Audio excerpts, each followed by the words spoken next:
How do you pronounce this? Cerveza or cerveza? Hey, how you doing? Thanks for coming by. Now, this week's topic is about accents. There are two aspects here. For example, I'm British. I grew up in Wolverhampton, and I have an accent from Wolverhampton. So we speak like this when we're talking between ourselves, you know what I mean? Perhaps if I moved to Glasgow, I would lose that accent, and if I spent time there, I would begin to speak with a Glaswegian accent, or a mix between my original accent and a Glaswegian accent. Please do not ask me to imitate a Glaswegian accent. Right now, the accent I'm using as I speak to you isn't a Wolverhampton accent. I've lost it because I moved away from Wolverhampton and the West Midlands 30 years ago, and my voice has changed over time, especially as I now live in a very accent-neutral atmosphere as an English teacher. I lost my accent. I didn't do it on purpose. It just happened. And the second aspect, really, is when you're learning a foreign language. As you learn a language, you hope to learn the accent that people have around you. But that doesn't always happen. Some people never pick up that accent, or very little, and other people, boom, seem to pick up that accent straight away and sound like a local when they speak that language. I think I'm somewhere in between. And this brings us to an interesting point. When I speak Spanish, you can tell that I'm not Spanish.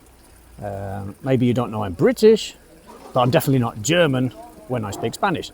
However, it's also obvious that I haven't learned Spanish in Andalusia, or the Canary Islands, or in Argentina. It's pretty obvious that I've learned Spanish in the north of Spain.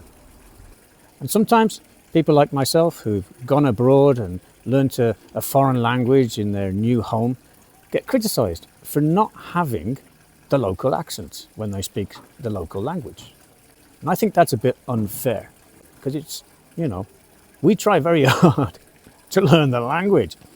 As adults, it's not like when you learn a language as a child.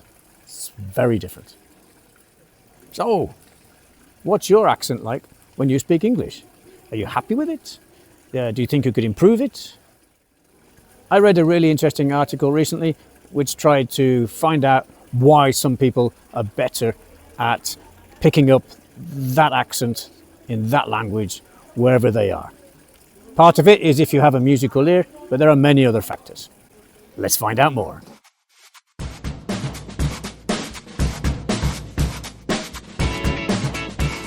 Oh, before we go on to the article, just a quick word for this week's sponsor, Ausarta. Well, they're not a sponsor, but here I am almost every week recording videos sitting on their terrace. They're very kind, they don't mind. So if you're ever in Vitoria-Gasteiz, or you live here, then come and visit the Ausarta. It's at the top of the hill, right in front of the old cathedral. It's a beautiful place to have a coffee. They have great pinchos, and you can have a nice lunch here too.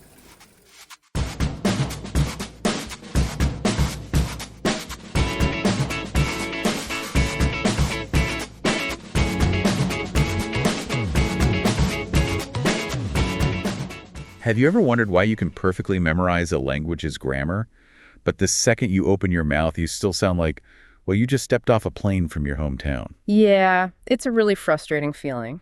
Welcome to today's deep dive. Yeah. We're unpacking an article that explores the neuroscience and psychology behind acquiring accents.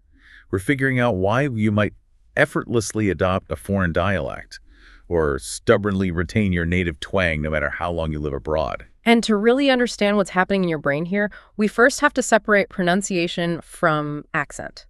Like, they aren't the same thing. Pronunciation is basically mechanical. It's, about clarity and hitting the right sounds just to be understood. Just the mechanics of it.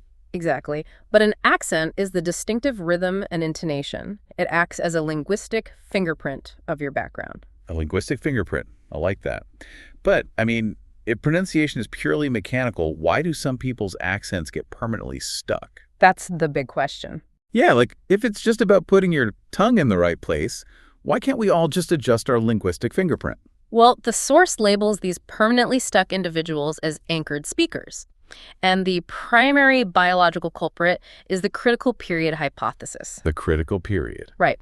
So before puberty, your brain is in the state of intense neuroplasticity. It's eagerly reconfiguring neural circuits to absorb all the sounds in your environment. But once you pass puberty, that window kind of closes, right? It does.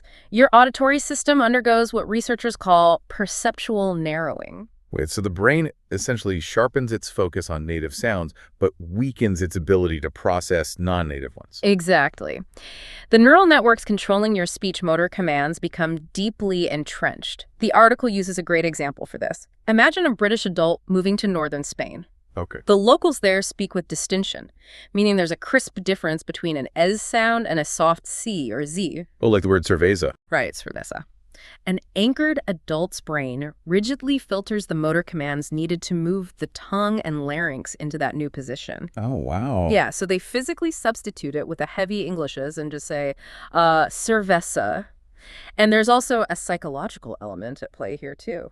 Keeping a native accent can actually be an unconscious way of protecting your roots. That is wild. It sounds like the brain has a stubborn smartphone, autocorrect. You input unfamiliar foreign sounds, and it just aggressively autocorrects them back to comfortable native ones. That's a really good way to think about it. But wait, if that critical period window physically closes after puberty for everyone, how do some people completely bypass it? Are their brains actually built differently, or are they just, trying harder? They actually are built a bit differently. The source calls these people chameleons. Chameleons. Yeah, they move somewhere and immediately sound local. This happens because they experience much less cortical effort or neurological strain when processing new sounds. But how does that actually work? Like, why do they have less strain? It comes down to how their brains physically map pitch and frequency. Studies link this ability to heightened musical and singing skills. Wait, really? Does this mean musicians essentially have a neurological cheat code for social integration? You could absolutely say that, yeah. Sure. A musician's brain naturally maps auditory frequencies with much higher precision. Because they have a highly accurate mental representation of rhythm and pitch, they can actually bypass that biological autocorrect that plagues the rest of us. That's amazing. Right. Add in a massive psychological drive to integrate, and their neural pathways simply flex to accommodate the new auditory frequencies. So if our chameleon British expat moves to southern Spain, they easily mimic the local seseo. Yep. And if they move back north, they just swap right back to distinction. With virtually zero neurological resistance. Exactly. Okay, but if chameleons are the extreme exception, what happens to the rest of us who move abroad? Do we just stay anchored forever, or is there like a middle ground? The vast majority of language learners actually fall into the middle ground. The source calls them hybrids. Hybrids, okay. Yeah, through continuous immersion, hybrids achieve a partial restructuring of their language network. They establish alternative neural pathways, even if they don't completely overwrite the old ones. So they might totally nail the exact pronunciation of gracias, but the underlying prosody, the sentence rhythm, still carries their native cadence. That's exactly it. It's like playing a cover song. You're hitting all the right local notes, but you're playing them with your own underlying rhythm. That cover song effect is the perfect way to describe it. You achieve high clarity in communication, but a subtle hint of your origin remains. So for you listening, if you're struggling to sound like a local, remember, your accent isn't a failure of willpower. It is a beautifully complex reflection of your unique brain structure, your musical ear, and your personal identity. Yeah, you can't just flip a switch to erase your history. It's deeply woven into your neural wiring. Which leaves a final provocative question for us to chew on. What's that? Well, if our accents are so deeply tied to our sense of belonging and neurological wiring, what happens as real-time AI voice translation becomes flawless? Oh, that is interesting. Right. Like, will we lose the empathy and human connection that comes from the messy, beautiful struggle of trying to sound like one another?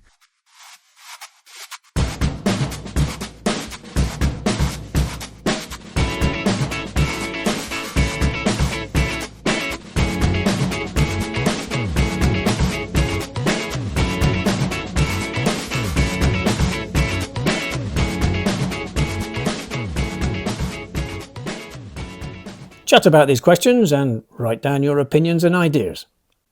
Number 1. Describe the picture in as much detail as possible. How does pronunciation change in your country? Number 2.